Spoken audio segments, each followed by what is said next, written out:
Bonjour, surprise! Voici donc une vidéo polyphilo qui va être spéciale aujourd'hui parce qu'on va parler culture. Alors, le principe est simple, on va parler de la culture à propos d'un sujet en particulier et voir s'il y a quoi que ce soit de philosophique dedans. Tout simplement. Bon, en principe, il y en a toujours, hein. Et pour cette vidéo, on va parler d'un sujet qui semble simple, mais qui ne l'est pas. Le piano. Oui, je sais, ça paraît bizarre, mais vous allez comprendre. Je parle bien de l'instrument de musique, oui. Et donc, nous allons nous pencher sur sa nature, ses origines, vérifier justement s'il y a quoi que ce soit de philosophique dedans, et les personnes à retenir à propos de ce sujet. Pas de sketch humoristique pour cette vidéo, ça sera très court, pas d'humour noir ou caustique ou les deux. Non, on plonge direct dedans, et on en ressort grandi. Et pour en faire juste la rime, c'est parti! Alors, qu'est-ce qu'un piano? Ça me rappelle la vidéo à propos de l'été et les questions trop simples. Il s'agit d'un instrument de musique polyphonique, à plusieurs sons possibles donc, à cordes frappées en utilisant un clavier. C'est un instrument que l'on retrouve souvent de base dans les orchestres. Eh oui, hein, il y en a deux types d'ailleurs.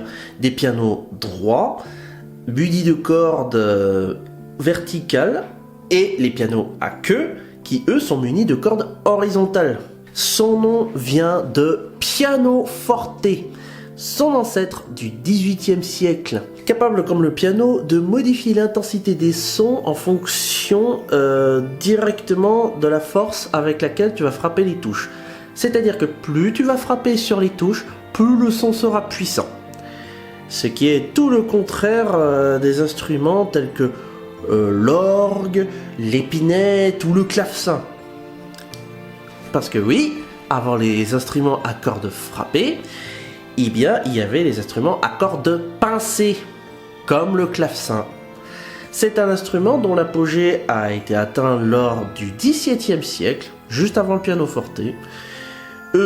Son apogée a continué durant le XVIIIe siècle, avant que le pianoforte ne prenne place et ne commence à le descendre complètement de son trône. Il aura fallu attendre le XXe siècle, sachant qu'au XIXe siècle, on n'entend plus du tout parler du clavecin. Donc il aura fallu attendre bel et bien le XXe siècle, oui, pour que le clavecin réapparaisse en redevenant un peu populaire auprès des gens.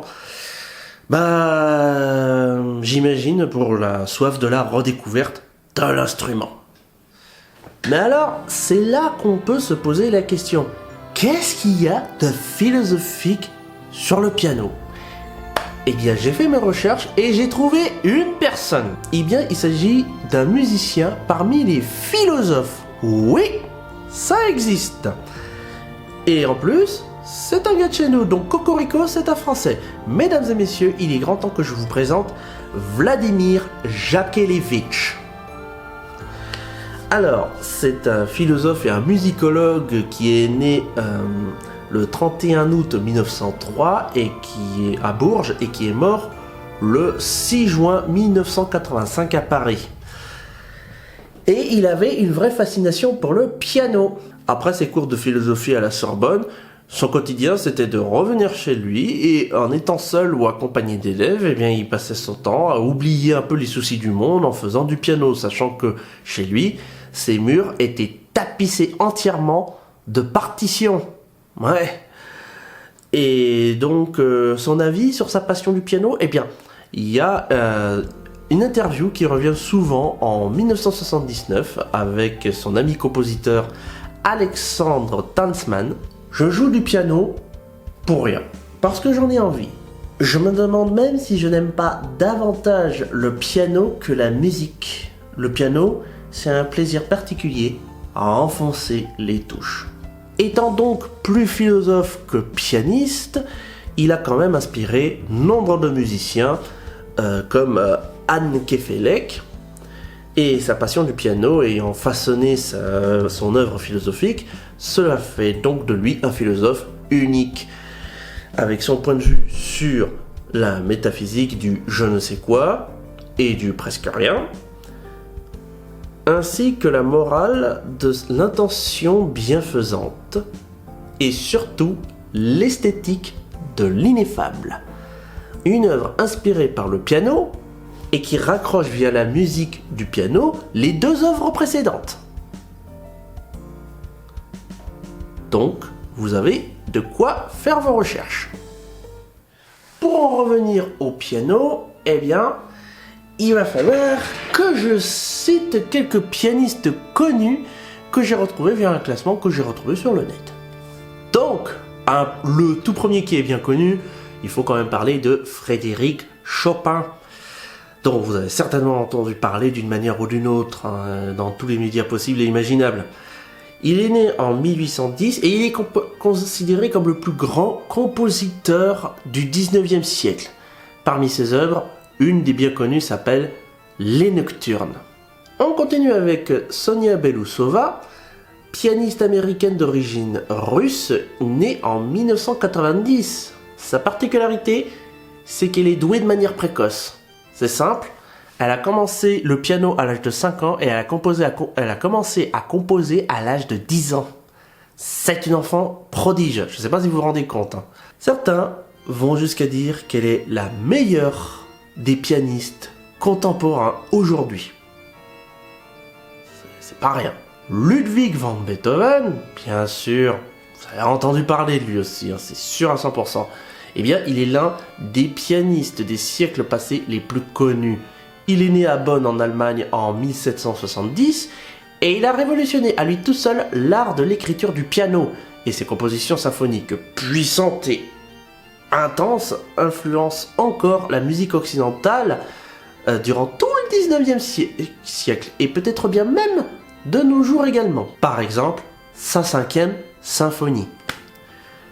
Ensuite, nous avons Yann Tiersen. Alors lui, je pense que les Français le connaissent beaucoup. Pour ceux qui ne le connaissent pas, c'est un pianiste, auteur et compositeur qui est né à Brest en 1970. Et si vous le connaissez bien par rapport au cinéma, c'est normal, c'est parce qu'en fait, c'est à lui qu'on doit la composition de la bande originale du film Le fabuleux destin d'Amélie Poulain en 2001. Voilà. Donc il est très contemporain, son style est reconnaissable pour la beauté et la nostalgie de sa musique, mais surtout, il fait partie des pianistes les plus connus de nos jours et les plus appréciés de son temps, sachant qu'il a eu un départ difficile. Et pour finir ce petit top 5, on peut même parler de Claude Debussy. Alors qu'est-ce qu'il a de particulier et pourquoi je l'ai gardé? C'est très simple. C'est un pianiste et compositeur français né en 1862. Influencé par des pianistes comme justement Beethoven, eh bien, il révolutionne le style romantique. Avant-gardiste et anticonformiste, eh bien, son style musical, c'est l'un des pianistes les plus célèbres de son temps. C'est à cause du fait qu'il est symbole de liberté créative et musicale. Et petit easter egg vampirique, si vous le connaissez, c'est simple. Son œuvre la plus connue du public, Clair de Lune, a été remixée pour la bande originale du film Twilight. Ce qui a introduit de nombreux néophytes de la musique à lui et son œuvre à partir de ce film. Tu gagnes 1 point, Twilight. 1 point. C'est déjà très bien de ta part. Comme on peut le constater, le pianoforte, qui deviendra le piano, est aujourd'hui l'instrument de musique qui aura révolutionné l'art de la musique du XVIIIe siècle jusqu'à aujourd'hui. Et pas seulement l'art de la musique en lui-même, mais également la façon de voir la musique, la façon de ressentir la musique, que l'on écoute ou qu'on la pratique. Et ça, c'est important. On a pu notamment constater cela avec Monsieur Vladimir Jakelevitch, mais on constate que le piano aura aussi influencé d'autres médias comme la télévision ou le cinéma. Ainsi, on peut conclure que le piano est un instrument phare dans le milieu de la musique et qu'il serait franchement dommage de ne pas essayer d'en pratiquer quand vous en avez l'occasion. Et bien voilà, c'était tout pour cette mini vidéo Polyphilo spéciale culture. C'est un essai, une vidéo qui m'a été réclamée par quelqu'un, dont j'aurais certainement mis les honneurs en début de vidéo. Et puis, ouais, Je voulais faire cette vidéo, pas seulement pour cette personne, mais je me suis dit, ce serait une bonne petite expérience pour voir ce que ça donnerait de faire des vidéos sur la culture. J'ai pris un sujet simple, hein, le piano, du coup c'était l'occasion. Et puis, dites-moi dans les commentaires ce que vous en avez pensé, ça m'intéresse. Voilà, c'est vraiment une vidéo polyphilo très courte, histoire de passer le temps, quoi, tout simplement, de passer un peu de temps avec vous. Non, sinon, que dire? Oui, ça m'a fait très plaisir de faire cette vidéo. J'ai découvert que, ouais, il y avait même un philosophe concernant le piano, ça c'est le détail qui m'a le plus surpris. Non, et puis, faut savoir que moi-même, hein, j'avais autrefois un piano électrique, aujourd'hui il est mort, forcément, mais avant j'en avais un, et moi-même j'étais spécialiste du piano. Ah tiens, avec des doigts comme ça, on se demande pourquoi. Bref, c'est toujours un plaisir de faire des vidéos avec vous sur la chaîne New Dracula. N'oubliez pas de vous abonner, de liker et de partager cette vidéo. N'oubliez pas qu'il y a aussi un lien Facebook, Twitter et Discord que je mettrai dans la description. Je vous dis à tous à très bientôt pour la prochaine vidéo pour les philos. Voilà, est-ce que ce sera un sujet, sérieux, psychologique par rapport à l'être humain ou pas? Peut-être, on verra bien. Sur ce, je vous dis à très bientôt sur la chaîne New Dracula.